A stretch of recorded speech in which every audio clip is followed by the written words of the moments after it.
Allez, on parle des marchés sur Boursorama et cette question, les banques centrales ont-elles encore la capacité, les moyens de soutenir les cours boursiers, de soutenir les marchés boursiers cette année? Pourquoi est-ce qu'on se pose la question? Parce qu'on a eu la BCE en fin de semaine et demain c'est la Fed qui se réunit. Bonjour Véronique. Bonjour David. Véronique Riche-Flores, présidente du cabinet RF Research et économiste. On sait que c'était un des moteurs peut-être les plus puissants de l'ascension des marchés et des gains qu'on a pu avoir en 2019.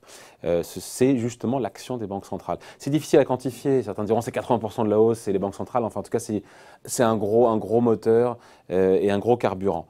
Ça, il n'y a pas de doute possible. La question maintenant c'est, sur 2020, comment ça peut encore aider? Est-ce que ce moteur-là, il peut encore aider?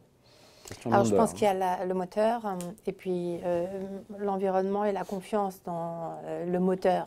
Ouais. Donc, alors, les économistes ont coutume de dire, de toute façon, les marges de manœuvre des banques centrales sont à peu près infinies. Et c'est vrai que quand on regarde l'exemple du Japon, la Banque centrale du Japon achète des actifs depuis des lustres, maintenant achète beaucoup d'ETF, donc des actions quasiment en direct. Donc, sur la première partie de la question, est-ce qu'on peut aller plus loin? Oui, potentiellement, on peut aller plus loin. C'est pas à l'ordre du jour, en tout cas. C'est pas à l'ordre du jour. Alors, c'est pas à l'ordre du jour, ça ne l'était pas.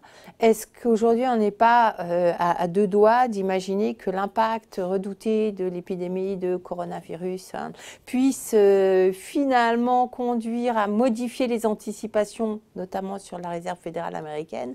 Je n'en suis pas si sûre. C'est-à-dire que si on voit, on est dans un environnement où effectivement, dès que la moindre crainte économique ou financière commence à gêner… À pointer le bout de son nez.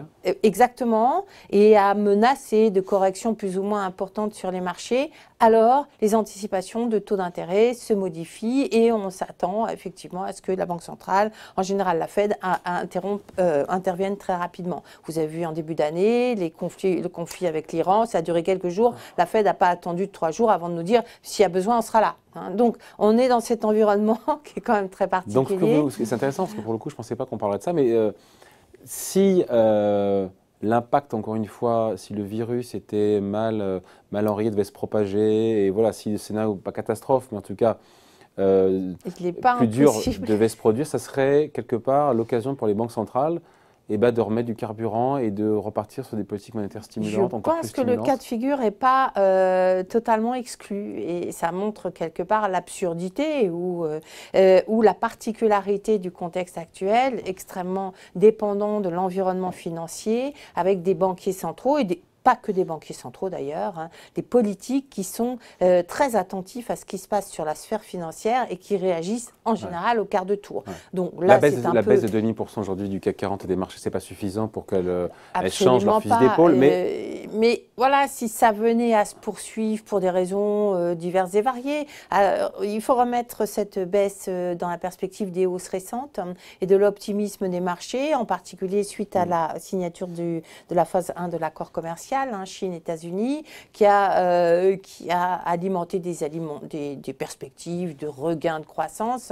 En tout cas, si on en juge par l'évolution des marchés boursiers, totalement disproportionnée. Donc du coup, là, on parle de la Chine, d'une épidémie. Je ne pense pas qu'il y ait un degré d'inquiétude particulièrement élevé en termes sanitaires. Par contre, en termes d'impact ponctuel à ce moment-là de l'année, on sait que c'est les fêtes de fin d'année en Chine et que ça a des effets non seulement sur la vie économique de la Chine, mais sur le voyage, les loisirs des Chinois qui ont une répercussion donc beaucoup plus régionale notamment, mais peut-être un petit peu au-delà d'ailleurs, donc importante. Et c'est ça qui est en train d'être remis en cause aujourd'hui ou potentiellement impacté par cette épidémie et qui pourrait effectivement conduire à une revue de la copie. Mais c'est trop tôt. Mais c'est trop tôt. Aujourd'hui, qu'est-ce qu'elles vont regarder les banques centrales justement? Qu'est-ce qu'elles vont scruter? Uniquement les marchés financiers, ça sera le seul thermomètre? Non, c'est beaucoup du thermomètre quand même. Après, il y a l'environnement économique et les risques économiques. Ces risques sont clairement à la baisse aujourd'hui. Apaisement notamment sur le front commercial, qui est très important pour la Réserve fédérale américaine. On a par ailleurs des nouvelles qui sont certes toujours très mitigées du côté industriel aux États-Unis, qui ne sont pas dénuées de certaines interrogations ou risques, mais je pense que la Réserve fédérale américaine aujourd'hui aura envie d'imaginer que la situation puisse tenir et que les baisses de taux ou de nouvelles actions ne soient pas au rendez-vous. À ceci près que la Fed continue à intervenir massivement sur le marché interbancaire. 60 milliards tous les mois. Voilà, c'est considérable. Pour l'instant, elle a été assez discrète sur le sujet. Il est évident qu'on ne va pas pouvoir continuer comme ça très longtemps sans donner des éclaircissements. Il y avait la période de transition de fin d'année qui peut justifier des tensions en termes de liquidité et à laquelle la Fed s'est préparée en augmentant les montants qu'elle avait prévu d'injecter. Et maintenant, la fin de l'année commence à être derrière nous, donc il va falloir quand même qu'elle traite ce sujet. Je ne pense pas que ce soit forcément un point obligé de cette semaine, mais voilà, c'est quand même dans l'esprit de beaucoup d'observateurs. On peut imaginer la Fed nous faire un commentaire dès mercredi sur ce qui se passe, l'épidémie, c'est trop tôt encore une fois, et quelle banque centrale pourrait dégainer la première? Je vois pas ce que la BCE pourrait faire, la seule qui pourrait faire quelque chose éventuellement ce serait la Fed. Oui, mais ça paraît complètement démesuré, ça paraît très précoce, démesuré, mais c'est vrai que je n'y crois pas à ceci près que la Fed a quand même eu une tendance ces derniers temps à être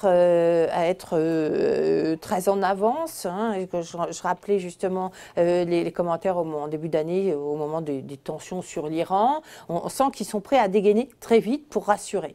Donc en gros, si les marchés actions perdent 10%, si les marchés actions perdent 10%, on peut imaginer des banques centrales qui disent attendez, mais on sera là pour alimenter, on sera là pour. Je suis quasiment certaine, effectivement, qu'elles ne tarderont pas mais je ne sais même pas si la Fed attendrait une correction de 10% pour remonter au créneau et nous assurer de sa présence et de ses moyens. Donc ce n'est pas un scénario qui est à exclure, qui n'est pas du tout anticipé par les marchés aujourd'hui, qui sont dans la réaction, c'est-à-dire voilà quel impact sur l'activité en Asie, en Chine, impact sur les secteurs, le commerce, les transports. Mais qui ne se dit pas, tiens, est-ce que les banques centrales vont venir à la rescousse? Qui ne se dit pas, oui, mais en même temps, vous avez vu les taux à 2 ans aux États-Unis, après le PMI de vendredi dernier, on a quand même décroché sévèrement, en dessous de 1,5%, ce qui est violent, complètement à l'encontre de ce que vous voulez jouer le marché il y a très peu de temps, finalement. Vous avez dans le sillage un décrochage des prix du pétrole, qui, à mon avis, est un assainissement, parce que les prix étaient tirés à la hausse de manière spéculative, on est sous les $60 mais qui est accéléré par les phénomènes d'épidémie, de coronavirus. Donc finalement, on a toute une gamme d'éléments, d'ajustements qui se rapprochent très vite, qui se font de manière assez violente et qui peuvent changer effectivement les anticipations. Et ce serait la Fed qui dégainerait en premier, à l'évidence? À l'évidence, oui. Oui. Alors, la Chine n'est pas inactive en termes monétaires, mais je pense qu'à l'évidence, celle qui dégainerait de manière plus efficace pour le marché et la plus rapide serait la Fed. Pour l'instant, encore une fois, les marchés corrigent parce que d'ailleurs, on se pose la question, malgré les mesures de confinement, malgré tout ce qui est fait, encore une fois, par la Chine, elle vous surprend pas ce décrochage du jour, là, plus de 2% partout dans le monde? Alors, sur les bourses, c'est pas excessif? Si je la mets en comparaison de l'épidémie et des cas de grippe, je dis que c'est complètement disproportionné.